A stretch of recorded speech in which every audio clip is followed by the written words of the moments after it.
Hola, yo soy Alejandra Beltrán y les doy la bienvenida a Chévere Pensar en Voz Alta, un producto digital de Radiónica que gracias a la convergencia del sistema de medios públicos RTVC permite que podamos encontrarnos aquí a través de la pantalla de Canal Institucional.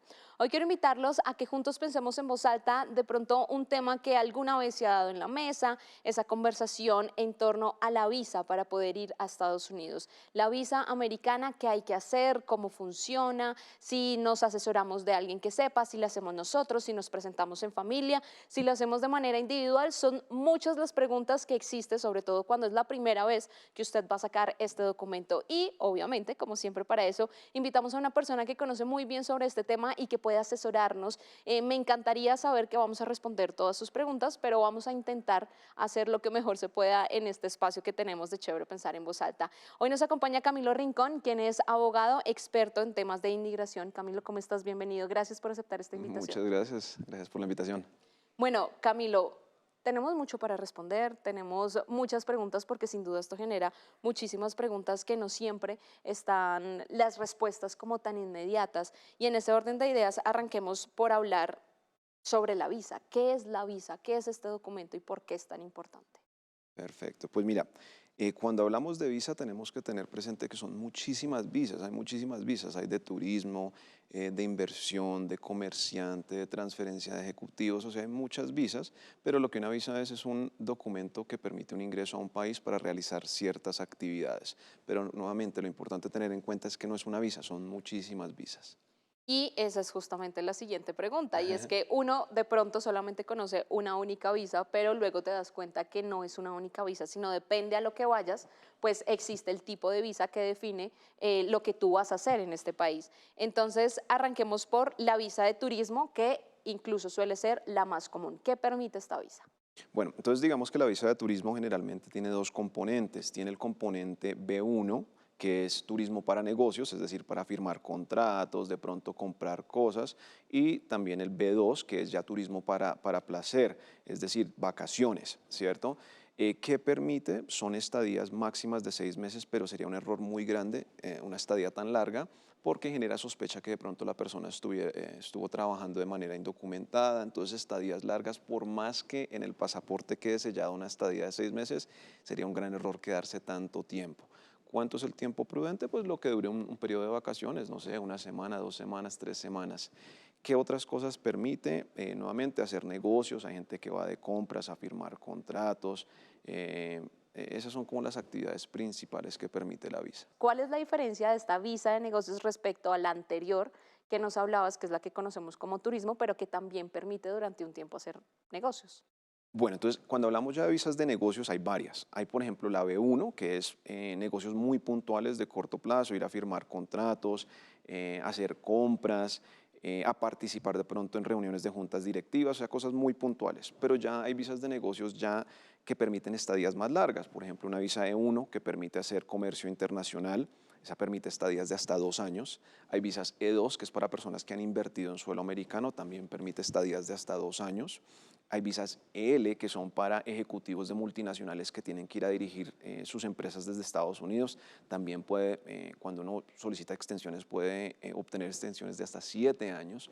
Entonces, toca ver cuál es la actividad que se va a hacer en Estados Unidos para aplicar a la visa correcta. Perfecto, pasemos a otra que además es muy común, sobre todo en los jóvenes y en personas que quieren salir a estudiar a Estados Unidos, y es la famosa visa de estudiante Ujú. que también está presente. Listo, entonces la visa de estudiante se llama la visa F1. Esa visa lo más importante es contactar a la academia o a la universidad donde se quiere estudiar, preguntarles que si ellos ya tienen un aval para poder emitir estas visas de estudiante. No toda academia o institución académica puede emitir visas de estudiante, entonces antes de matricularse uno solo los contacta, les dice, perdón, ustedes pueden emitir o aceptar estudiantes internacionales. Si ellos dicen que sí, ellos te van a emitir un documento que se llama el I-20. Ese I-20 es un documento que certifica que ya te aceptaron en algún programa académico, cuánto va a durar ese programa académico y qué costo tiene ese programa académico. Después tú llevas ese I-20 a la embajada a través de una cita consular para aplicar para esta famosa visa F1 de estudiante. Y vamos con otra visa que es la de trabajo. Ok. Ahí cómo funciona y cuál es la diferencia con la que hablábamos de negocios. Excelente. Entonces, cuando hablamos en una visa de negocios, la que hablamos anteriormente, muchas veces la persona que va a aplicar la puede pedir por sí mismo. Es decir, si la persona es un inversionista, ese mismo inversionista aplica la visa o el comerciante aplica la visa. Pero ya cuando hablamos de visa de trabajo, en la gran mayoría de casos es necesario que el empleador, es decir, la empresa que lo contrató, sea quien haga el trámite. Es decir, la empresa dice, somos una empresa americana y requerimos de algún talento internacional porque ya hemos intentado contratar personas en suelo americano que llenen esa vacante, pero no hemos encontrado personas o personas con el perfil adecuado y es la empresa quien tendría que hacer la solicitud para que el extranjero pueda ir a trabajar en suelo americano. Ok, entonces en ese caso de las visas de trabajo es la empresa más no la persona quien hace la solicitud de esa visa. En la gran mayoría de casos sí, hay unas excepciones, por ejemplo, hay una visa que se llama la E2, perdón, EB2 de talento internacional y se le llama de intereses nacionales. Es una visa muy interesante porque la EB2 por intereses nacionales lo que nos dice es que si la persona va a contribuir de alguna manera a los intereses del país, pueda que le den una visa de trabajo sin requerir un empleador, que es algo muy bonito, o sea, es obtener una visa de trabajo sin necesidad de ya tener un empleador. Pero esos son para perfiles muy específicos en los que la persona realmente puede comprobar que va a ayudar en algún aspecto a los intereses de Estados Unidos. Hablemos de casos puntuales. Hay muchos casos en donde las personas con la visa de turismo hacen magia y creen que esto no va a tener consecuencias. Ujú, Una de las principales magias en el caso de pronto de las personas jóvenes que nos están viendo es en el periodo de ujú. vacaciones, que algunos los pueden estar viendo en este momento, decir, me voy para Estados Unidos y desde allí trabajo 1 o 2 meses, eso no va a pasar nada, me regreso, Ok. otros amigos lo hacen, lo han hecho, ¿cuál es el problema? Y aquí Bueno, la pregunta, ¿cuál es el problema? el problema puede convertirse en algo muy, muy serio, porque digamos que migración y la embajada tiene una unidad que se llama la unidad de prevención del fraude. ¿Qué significa eso?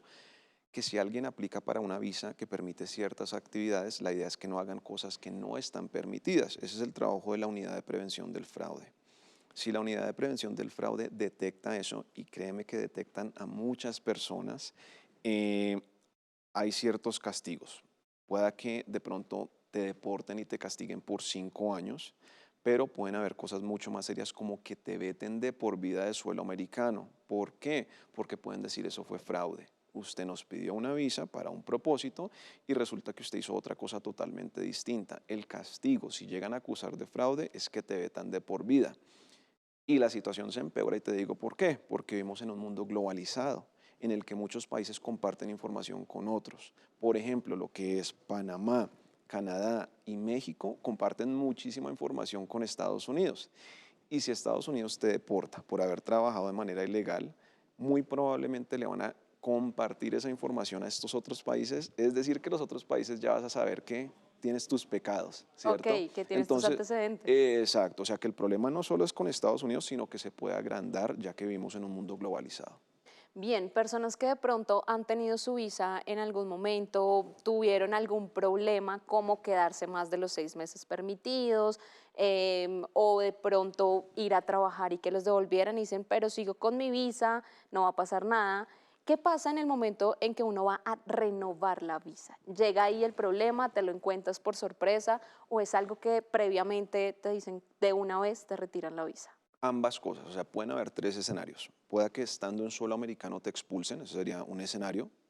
Pueda que cuando salgas del país la embajada te envíe un comunicado diciendo o no vuelva a usar su visa porque quedó revocada, o pueden decir venga y charle con la embajada porque tenemos preguntas muy serias.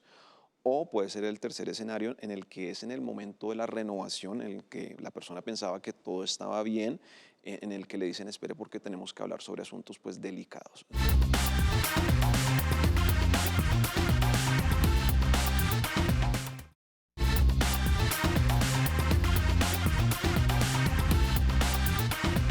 ¿Cuál es el consejo que se les puede dar de pronto en cuanto a todo ese papeleo de la visa? Que dirán, pero es que no alcanzo, pero es que entonces necesito una visa de trabajo, pero yo tengo también la visa que me permite el tema de negocios, ¿aplica, no aplica? No, no, no, no. Entonces, excelente pregunta. Mira, es que el asunto es que mucha gente, lo que conversábamos anteriormente, piensa que es una visa y hay tantas visas y hay muchas visas que dan permisos de trabajo y hay muchas visas que dan permisos de trabajo en periodo de vacaciones. Por ejemplo, la visa J, que es una visa que bueno, muchas personas conocen, pero otras personas que no, y es precisamente para eso, para ir a trabajar en periodos de vacaciones.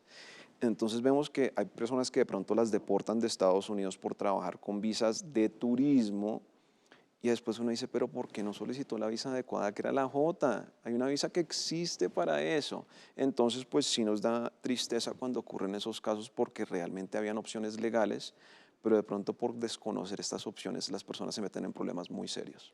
Y que tampoco uno mide las consecuencias de lo que puede llegar a pasar. Es decir, uno cree que Sí, lo peor que puede pasar es que en el siguiente avión me devuelvan y ya está. Y todo terminó ahí, pues los sí, nervios de entrar al control de sí, seguridad y las sí. preguntas y demás, y cree que ya todo pasó y en realidad hasta ahora está empezando toda esta situación. Pero bueno, son casos que se presentan y por eso los traemos en este programa. Pero ahora pasemos a otro punto que también es muy importante y que probablemente usted del otro lado se está preguntando y es, hablemos de cómo sacar la visa y sobre todo para aquellos que lo están haciendo por primera vez. ¿Qué documentos uno tiene que empezar a listar para empezar el proceso de visa? Perfecto. Entonces, mira, el proceso de visa por primera vez hay un formulario digital que está en la página de internet del Departamento de Estado, que son los jefes de las embajadas. Ese formulario se llama el DS-160. Eso es lo primero que se tiene que hacer, diligenciar ese formulario. ¿Sí? Una vez se envía el formulario, se paga el derecho consular, que antes era $160, ya lo van a subir a $185. Después que se le paga a la embajada esas tarifas, la embajada ya nos permite acceso al calendario de agendamiento. Toca agendar dos citas. Uno, huellas digitales. Dos, la entrevista en la embajada. ¿Sí? El último paso es ir a la entrevista. ¿Qué se debe llevar a la entrevista? Bueno, a huellas y a la entrevista. El comprobante que se hizo ese formulario de S160, se debe llevar el pasaporte. En ciertos casos piden fotos tipo pasaporte que también se deben llevar. Ahora, el día de la entrevista en la embajada, en la gran mayoría de casos los cónsules viven tan ocupados que no pueden revisar documentación adicional. Pero nuestra recomendación es sí se debe llevar eh, una carta laboral para que confirme que la persona sí tiene trabajo. Si la persona va a ir de pronto a Estados Unidos para algo muy específico, por ejemplo, hay gente que dice es que tengo que ir a asistir a una conferencia. Lo bueno sería pues llevar el comprobante de esa conferencia. Eh, Hay gente que lleva una declaración de renta también para comprobar que tienen ingresos estables, pero digamos que la posibilidad o la probabilidad que un cónsul revise esos documentos es muy mínima porque ellos viven tan ocupados. Pero sí hay ciertos casos en los que los cónsules abren algo que se llama un proceso administrativo, que es una revisión adicional, y en esos casos sí valdría la pena tener esa documentación ya lista. Hay una gran pregunta que uno siempre se hace cuando arranca todo este proceso y es, me presento en familia, los papás, los niños ya están grandes, son adolescentes, de pronto no son mayores de edad, pero sí son adolescentes, entonces nos presentamos como familia o que ellos se presenten por aparte o me presento con mi pareja porque ya soy mayor de edad. ¿Cómo resolver esa inquietud y si realmente tiene algo que ver? Sí, o sea, lo que yo diría es, si el propósito de viaje es en familia, por ejemplo, que toda la familia va a ir de vacaciones, sí, tendría sentido que se presenten en familia. Otra cosa es si todas las personas tienen casos limpios, es decir, nunca han tenido inconvenientes como los que hablábamos anteriormente de alguien que se quedó a trabajar de manera ilegal. Uno diría, bueno, la misma actividad que van a realizar, nadie tiene ningún inconveniente, sí, pueden entrevistar todos a la misma vez. Pero el problema es cuando una persona quiere hacer cierta actividad, por ejemplo, ir a una conferencia y el resto de la familia quieres aplicar para turismo, ahí sí hay un poquito de enredos porque el cónsul no va a saber en qué basar las preguntas, en la entrevista suya, en el turismo de su familia, entonces se puede enredar. Y también, si alguno de los aplicantes ya tenía un inconveniente migratorio, yo preferiría que esa persona aplique aparte para que tenga suficiente tiempo para explicarle al cónsul los inconvenientes y de pronto que no le quite el protagonismo de la entrevista a las personas que no tienen ningún inconveniente. Hay algo que ocurre más seguido de lo que uno se imagina cuando llega ese momento de la cita y es que las personas llegan a la ventanilla, se asoman, llevan sus papeles, Ujú. llevan su carpeta supremamente organizada y no alcanzan a decir buenos días y ya les están diciendo que su visa ha sido negada. ¿Cómo puede uno explicar o cómo funciona ese proceso y que las personas realmente salen muy molestas, pero además dicen, ¿qué hice mal? Llené mal el formulario, llevé los papeles que no eran, el motivo no fue, ¿qué pasó? Bueno, los casos en los que, digamos que escuchamos eso mucho, la gente dice, no, es que ni me dejaron hablar, pero generalmente sí van a haber ciertas preguntas básicas y súper importantes. Cuando el cliente nos dice, no, es que ni me dejaron hablar, le decimos, ok, pero cuéntenos paso a paso qué ocurrió. Y los clientes sí generalmente dicen, bueno, es que solo me preguntó que yo a qué me dedico y que cuál es el propósito de mi viaje y ya me negó la visa. No me entrevistaron. Y uno dice, espera, porque sí la entrevistaron. Le preguntaron a qué se dedica. ¿Y usted qué le contestó? Que soy independiente. Pero, ¿qué significa eso? Usted es abogado, usted es odontólogo, usted es periodista. ¿Qué significa independiente? Ah, no, yo no sabía que tocaba explicar más. Ok, entonces hay veces que sí es errores del aplicante. O cuando dicen, bueno, ¿cuál es el propósito de su viaje? No, señor cónsul, yo quiero ir a mirar si hay oportunidades laborales. Entonces, hay veces que la persona dice, no, es que ni me entrevistaron, pero sí entrevistan, sino que con preguntas muy puntuales. Y si en esas una o dos preguntas o tres preguntas que hacen de inmediato ya la persona comete un error grande, el cónsul dice para qué continuó la entrevista si ya sabemos que no califica. Ahora, la otra parte de tu pregunta también es importante, es lo de formulario. Sí, hay veces que el formulario se llena tan mal que el cónsul dice es que ni puedo aprobar. Te doy un caso puntual que una vez manejamos. En la gran mayoría de aplicaciones nos dice cuáles son sus ingresos en moneda local. ¿Sí? Un cliente por error puso 10 millones de dólares como ingresos mensuales. De inmediato el cónsul dijo algo acá raro porque pues 10 millones de dólares mensuales es una cosa, 10 millones de pesos es otra. Entonces hay veces hay errores tan chiquiticos que el cónsul de inmediato tiene que negar, o no chiquiticos, tan puntuales que el cónsul dice me toca negar porque acá hay algo raro, esta persona cómo va a ganar 10 millones de dólares al mes. ¿Sí? Ok, bueno, son tips que Sí. hay muchos también dicen como, bueno, probablemente también debo tener mucho más cuidado en el formulario, pero también en esas una o dos preguntas que hacen con el que se puede iniciar la conversación, porque realmente sí existe. Uno se imagina una conversación un poco más extensa, además por lo que ve en la fila, hay personas que se demoran más, otras Ujú. que se demoran menos, entonces pues saber también y ser muy acertado en esas respuestas que se dan durante durante ese trayecto. Ujú. Y aquí viene con el tema del formulario. Ok. ¿Vale la pena pagar una asesoría? Y esto no es ni para satanizar de alguna manera, pero tampoco dar vía libre al proceso, sino también es algo que la gente se pregunta. ¿Pago esa asesoría para que otra Ok. persona me ayude a llenar el formulario y además me dé pistas de lo que puedo, de los documentos que debo llevar, de lo que debo responder? Es una respuesta muy complicada y te digo por qué. Porque la posición oficial de la embajada, o sea, lo que la embajada siempre dice en sus comunicados oficiales es no se requiere asesoría, no se requiere, hágalo usted mismo.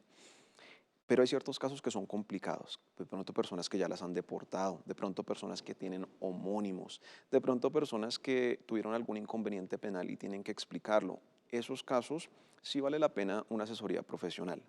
Ahora, hay un tema con agencias de viajes y tramitadores. El problema es que uno no sabe qué conocimiento tiene, qué estudios tiene esa persona. ¿Esa persona será que tiene visa? O sea, ¿alguna vez lo ha hecho en carne propia? Entonces, tramitadores sí, digamos que es algo delicado. Mi recomendación es, de pronto haga lo que dice la embajada, hágalo usted mismo, pero cerciórese que usted entienda cada pregunta. Y si en alguna pregunta usted de verdad dice, mire, es que yo no sé qué contestar acá, mi recomendación es acuda a un abogado que tenga enfoque en temas migratorios. Esa sería mi recomendación.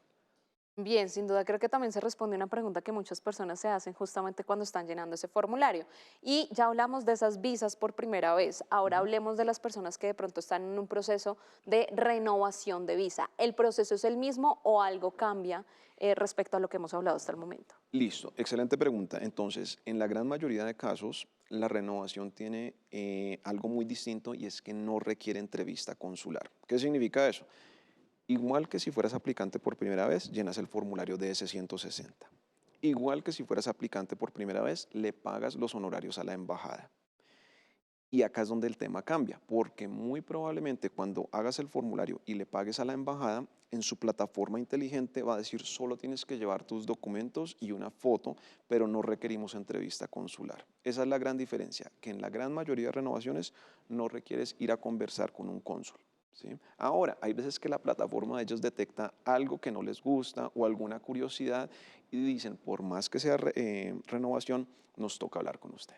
Entonces aquí surge otra pregunta y es, por ejemplo, si yo estoy con una pareja en este momento y es la primera vez que él o Ujú. ella va a sacar la visa, pero yo voy por renovación, ¿nos presentamos juntos o mejor cada uno por aparte? Ok, entonces sí, ahí lo que pasaría es nuevamente, si uno va a renovar y uno va a aplicar por primera vez, el formulario de ese lo pueden llenar a la misma vez, no hay problema, uno cada persona. Las tarifas consulares lo pagan a la misma vez, pero cuando pasen al paso 3, ahí es donde van a decir, espere, porque una persona tiene que entrevistar porque es por primera vez y la otra persona como es renovación no requerimos entrevista. Es decir, por más que empiecen el proceso de manera paralela, de pronto los separan porque a uno sí toca entrevistarlo y a otro lo pueden renovar probablemente sin necesidad de entrevista. En el caso de esos procesos, pero que son familiares, es decir, hay niños menores de edad que son realmente ellos los de la primera Ujú. vez y los papás. En ese caso, seguramente hay que tener entrevista, va uno de los papás, tienen que ir todos, ¿cómo funciona eso? Entonces, mira, lo que la embajada nos dice es desde que un papá tenga visa válida, puede aplicar con el menor y muchas veces no es necesario entrevistar ni al menor ni a la papá, ni al papá, perdón. Pero vemos que en ciertos casos la embajada sí tiene preguntas y no dan esa visa de manera automática y sí van a requerir entrevistas. Es decir, la política de ellos es a menores de 14 vayan con un padre que ya tenga visa y muy probablemente no tenemos que entrevistarlos, pero en ciertos casos sí van a requerir entrevistas, como por ejemplo que el papá ya tuvo estadías en suelo americano muy largas y de pronto un poquito sospechosas, como por ejemplo que el papá tuvo algún inconveniente legal, demandas, denuncias, detenciones, ahí sí pueden decir, espera y conversemos porque hay algo medio raro acá. Bueno. Ok, o sea que eso se hereda.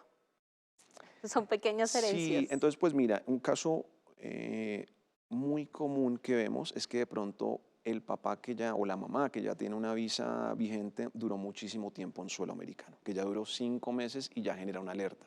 Ya dicen, espere usted, ¿por qué está yendo a suelo americano por tanto tiempo si usted tiene una visa de turismo? O sea, turismo no debe durar 5 meses.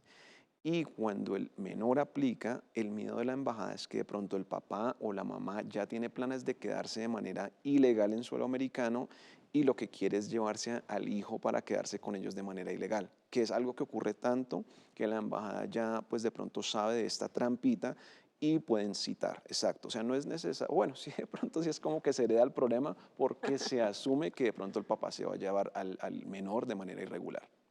Bueno, Camilo, se nos empezó a acabar el tiempo, pero hay una pregunta que no puedo dejar ir sin esto porque Ok, es muy importante. ok. La visa no nos asegura, yo creo que muchas personas ya se han dado cuenta, pero no nos asegura la entrada a Estados Unidos. Es un documento que se pide y que por ende hay que llevarlo. Por ende, ¿qué debe saber una persona que va para Estados Unidos que claramente ya tiene su visa para que no tenga ningún problema y logre seguir ese proceso migratorio que hay? Mira, pues lo más importante es, si es tu primer ingreso después de una aprobación de visa, debes hacer exactamente lo que se le dijo a la embajada que ibas a hacer. Es decir, si le dijiste a la embajada, mire, yo quiero ir por 10 días para ir a un matrimonio de un amigo, y cuando vas a ingresar a Estados Unidos tienes pasajes de 5 meses, van a decir, espere porque hay algo raro acá. Es decir, ser compatible con lo que ya se le dijo a la embajada. Y el otro asunto es, pues, si ocurrió algún pecado después de que emitieron la visa, por ejemplo, te emiten la visa y después de eso alguien te denuncia o te demanda, muy probablemente migración, cuando llegues a suelo americano, sí te va a parar a decir, bueno, ¿qué pasó acá? Porque cuando le otorgamos su visa usted no tenía este inconveniente, pero ahora sí hay algo. Nos toca conversar y mirar qué fue lo que ocurrió. Ok, son detalles que hay que tener muy en cuenta y muy presentes y ya prometo, con esta nos vamos de este chévere pensar en voz alta, pero hay Dale. muchas preguntas en torno. ¿La visa a Estados Unidos solamente te permite entrada a Estados Unidos o hay otros países a los que podamos entrar con esta Bueno, visa? excelente pregunta. Entonces, digamos que muchos países confían en los filtros de Estados Unidos, es decir, para emitir una visa el FBI tiene que dar un aval, la DEA tiene que dar un aval, el departamento, entonces son agencias federales con bases de datos eh, tan grandes que muchos países confían en esta visa. Entonces, digamos que sí hay países que de pronto te hacen un ingreso mucho más fácil si la persona ya tenía visa estadounidense. Perfecto, Camilo. Gracias por acompañarnos y ayudarnos a resolver todas estas dudas porque creo que no logramos todas completas, todas, pero hicimos el mayor esfuerzo por Ay, lograr solucionar muchas de estas dudas que se generan con este documento que además para muchos es crucial y fundamental en el desarrollo de sus vidas. Gracias. gracias por la invitación. Bueno, y nosotros así llegamos al final de este chévere pensar en voz alta, esperando que ustedes también hayan quedado con mucha información, pero igual sé que no logramos responder todas las preguntas, así que pueden investigar, ya saben que hay personas especializadas en estos procesos que les pueden colaborar para iniciar este proceso o para continuar ese proceso de visa en el que usted se encuentra actualmente. Hasta aquí este episodio de Chévere pensar en voz alta y nos vemos en una próxima edición. Chao.